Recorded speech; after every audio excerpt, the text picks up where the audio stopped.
Hey guys, welcome to Edu Era. इस video में हम डिस्कस करेंगे क्लास 10th ज्योग्राफी का first chapter resources and development के 25 MCQs को। तो प्लीज़ वीडियो को अंत तक देखें और चैनल को भी सब्सक्राइब कर दें। Now moving on to the questions. Question number 1 है, everything available in our environment to satisfy our need is termed as, मतलब हमारे इन्वायरमेंट में जिन भी चीज़ों से हमारी ज़रूरतें पूरी होती हैं उन्हें हम क्या कहते हैं? तो उनको हम कहते हैं रिसोर्स, यानी कि इसका सही आंसर होगा option number B. Now second question है, resources obtained from biosphere and have life are called. तो इसका आंसर होगा option number B, biotic. Now the third question is, on the basis of its origin, resources can be classified into, तो इसका सही answer है option number B, यानी कि biotic and abiotic types of resources में origin के basis पर resources को डिवाइड किया गया है। Now the next question is question number 4, on the basis of ownership resources can be classified into, इसका सही आंसर होगा ऑप्शन नंबर सी, यानी कि ऑनरशिप के बेसिस पर रिसोर्सेज को इंडिविजुअल और कम्युनिटी रिसोर्सेज में बांटा गया है।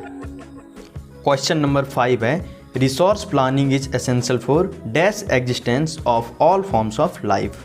तो इसका सही आंसर है ऑप्शन नंबर बी, यानी कि for sustainable existence of all forms of life. Question number 6 है, materials in the environment which have the potential to satisfy human needs but human beings do not have appropriate technology to access them are called। इसका सही answer है option number B, यानी कि जो भी resources human beings के पास मौजूद हैं बट ह्यूमन बींग्स के पास सही यानी कि अप्रोप्रिएट टेक्नोलॉजी नहीं है उन रिसोर्सेज को यूज करने का, उन रिसोर्सेज को हम क्या कहते हैं? तो उन रिसोर्सेज को कहते हैं स्टॉक रिसोर्सेज, और उसका सही ऑप्शन है option number B. Question number 7 है, resources that take long geological time for their formation are called, यानी कि वो रिसोर्सेज जिनको बनने में बहुत अधिक समय लग जाता है उस रिसोर्स को हम क्या कहते हैं? तो उन रिसोर्सेज को हम कहते हैं नॉन रिन्यूएबल रिसोर्सेज, यानी कि इसका सही आंसर है option number D. Non renewable resources को बनने में बहुत अधिक समय लगता है।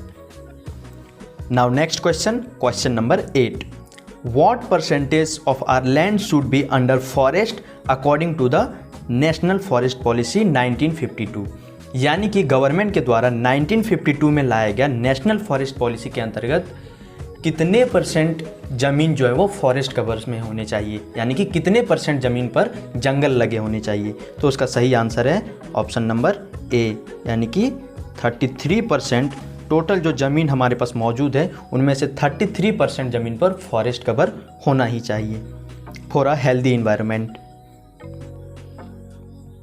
नेक्स्ट क्वेश्चन है question number 9, which one of the following is the main cause of land degradation in Punjab, यानी कि दिए गए 4 ऑप्शन में बताइए कि कौन सा ऐसा कारण है जिसके कारण पंजाब में लैंड डिग्रेडेशन होता है। तो इसका सही आंसर है ऑप्शन नंबर सी, यानी कि ओवर इरिगेशन। वहाँ पर ओवर इरिगेशन के कारण पंजाब में लैंड डिग्रेडेशन होता है। Now moving on to the next question, question number 10, what is fallow land. Fallow land हम किसको कहते हैं? दिए गए 4 ऑप्शन में बताइए, कल्टिवेटेड लैंड, फर्टाइल लैंड, सी है अनकल्टिवेटेड लैंड, डी है नन ऑफ दीज। तो इसका सही ऑप्शन होगा ऑप्शन नंबर सी, यानी कि अनकल्टिवेटेड लैंड। फैलो लैंड हम उसको कहते हैं जिसको हम लोग बंजर जमीन कहते हैं, जहां पर खेती नहीं होता है।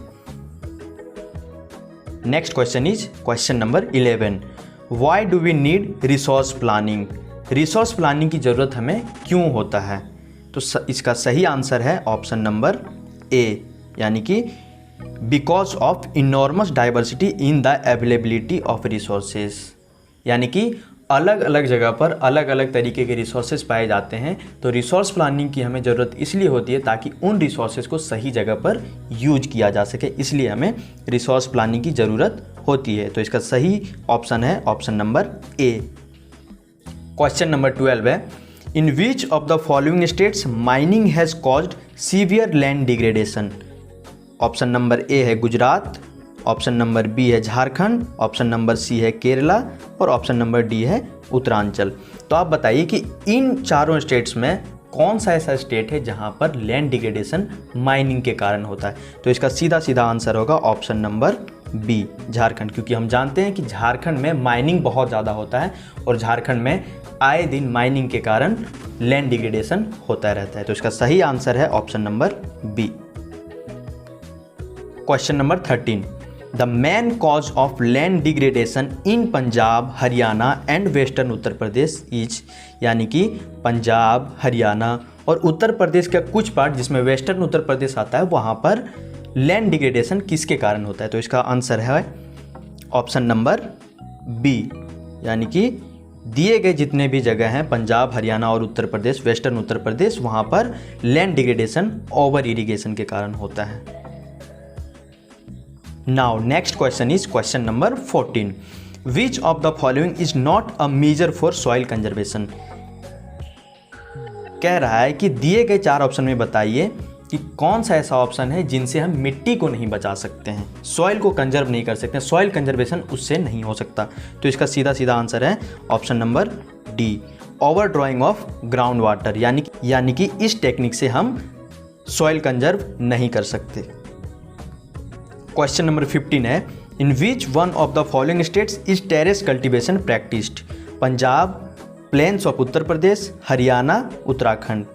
मतलब बताइए कि इन चारों स्टेट्स में कौन सा ऐसा स्टेट है जहां पर टेरेस कल्टीवेशन किया जाता है। तो इसका आंसर है ऑप्शन नंबर डी, यानी कि उत्तराखंड। उत्तराखंड में टेरेस कल्टीवेशन किया जाता है। नेक्स्ट क्वेश्चन है question number 16, the total degraded land in our country is 133 million hectares, 130 million square kilometre, 140 million hectares और ऑप्शन डी है 130 मिलियन हेक्टेयर्स। बताइए कि हमारे देश में कितना टोटल डिग्रेडेड लैंड है। तो इसका सही आंसर है ऑप्शन नंबर डी, यानी कि डिग्रेडेड लैंड हमारे कंट्री में कितना है, तो वो है 130 million hectares. Question number 17, which is the most common soil of northern India, black soil, laterite soil, alluvial soil और रेड सॉइल। इसका आंसर होगा, इसका सही आंसर होगा ऑप्शन नंबर सी, यानी कि एलुवियल सॉइल, यानी कि जो नॉर्दर्न स्टेट्स हैं इंडिया के वहाँ पर कौन सा मिट्टी मोस्टली पाया जाता है, ज़्यादातर वो मिट्टी पाया जाता है, तो वो है alluvial soil. Alluvial soil mostly उन रीजन्स में पाया जाता है जहाँ से गंगा नदी गुजरती है, यानी गंगा बेल्ट के जो रीजन होते हैं वहाँ पर मोस्टली एलुवियल सॉइल पाया जाता है। क्वेश्चन नंबर 18 है, black soils are common in Deccan trap region, Kashmir valley, Ganga valley और डी है नॉर्दर्न प्लेन्स। तो इसका सही आंसर होगा option number A, Deccan trap region, यानी कि ब्लैक सॉइल जो है मोस्टली किस रीजन में पाए जाते हैं, तो वो रीजन है डेक्कन ट्रैप रीजन, जिसमें महाराष्ट्र, गुजरात और मध्य प्रदेश जैसे स्टेट्स उस रीजन में आते हैं। क्वेश्चन नंबर 19 है, laterite soil is very useful for growing rice, wheat and mustard, tea, coffee and cashew nut, pulses, sugar cane and resin or D है नन ऑफ दीज। यानी कि दिए गए चार ऑप्शन में बताइए कि लेटराइट सॉइल में कौन सा फसल ज़्यादा उपजाया जाता है, यानी कि लेटराइट सॉइल किस फसल के लिए ज़्यादा सूटेबल है। तो इसका सही आंसर है ऑप्शन नंबर बी, मोस्टली वहाँ पर क्या उगाया जाता है, टी, कॉफ़ी एंड केसुनट। कहाँ पर, लेटराइट सॉइल में। Next question is question number 20, black soil is deficient in, यानी कि ब्लैक सॉइल में किसका कमी होता है, कैल्शियम कार्बोनेट, मैग्नीशियम, पोटेश और फॉस्फोरिक कंटेंट्स। तो इसका सही आंसर होगा ऑप्शन नंबर डी, यानी कि ब्लैक सॉइल में फॉस्फोरिक कंटेंट्स नहीं पाए जाते हैं या बहुत कम मात्रा में पाए जाते हैं। क्वेश्चन नंबर 21 है, विच of the following soils has self aeration capacity, यानी कि दिए गए जो चार सॉइल्स हैं उनमें से ऐसा कौन सा सॉइल है जिनके पास सेल्फ एरेशन कैपेसिटी होता है। तो इसका सही आंसर है option number C, black soil, यानी कि ब्लैक सॉइल जो है उसके पास सेल्फ एरेशन कैपेसिटी होता है। क्वेश्चन नंबर 22 है, in which of the following state is black soil found? Jammu Kashmir, Gujarat, Rajasthan और झारखंड। इन चारों स्टेट में बताना है जहां पर ब्लैक सॉयल पाया जाता है। तो पिछले क्वेश्चन में हम लोग देखे थे कि ब्लैक सॉयल जो मोस्टली डेक्कन प्लेट्यू वाले रीजन में पाया जाता है। तो डेक्कन प्लेट्यू रीजन में जो स्टेट पड़ता है वो है गुजरात, यानी कि सही आंसर है option number B. Now moving on to the next question, question number 23। Black soil is also called bangar, khadar, regur और ह्यूमस, यानी कि ब्लैक सॉइल को एक और किस नाम से जाना जाता है? तो ब्लैक सॉइल को एक और जिस नाम से जाना जाता है वो है रेगुर, यानी कि ऑप्शन सी। ब्लैक सॉइल को रेगुर के नाम से भी जाना जाता है। तो करेक्ट ऑप्शन है option number C. Next question है question number 24। Which of the following states are rich in minerals and coal deposits? Jammu and Kashmir, Himachal Pradesh, Gujarat, Rajasthan, Jharkhand, Chhattisgarh, none of these. यानी कि क्वेश्चन नंबर 24 में बोल रहा है कि दिए गए कौन से ऐसे स्टेट्स हैं जहां पर प्रचुर मात्रा में, बहुत अधिक मात्रा में मिनरल्स और कोल डिपॉजिट्स पाए जाते हैं? तो इसका सही आंसर है ऑप्शन नंबर सी, यानी कि झारखंड और छत्तीसगढ़ में बहुत अधिक मात्रा में मिनरल्स और कोल डिपॉजिट्स पाया जाता है। नेक्स्ट क्वेश्चन है क्वेश्चन नंबर 25।